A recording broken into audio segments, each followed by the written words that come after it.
Hello mga sounds, welcome back sa ating panibagong videos. I-share ko lang sa inyo kung anong speaker ang ginagamit ko sa aking microsound.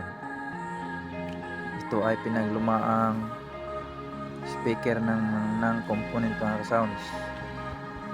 Bali 8 lahat sila. May dalawang Kenwood, 4 na Sony at 2 GBC. Yan lamang po mga sounds, at maraming salamat sa inyong pagsubaybay sa aking mga videos, sa aking viewers, subscribers. Maraming salamat po sa inyong lahat. God bless sa inyong lahat mga sounds.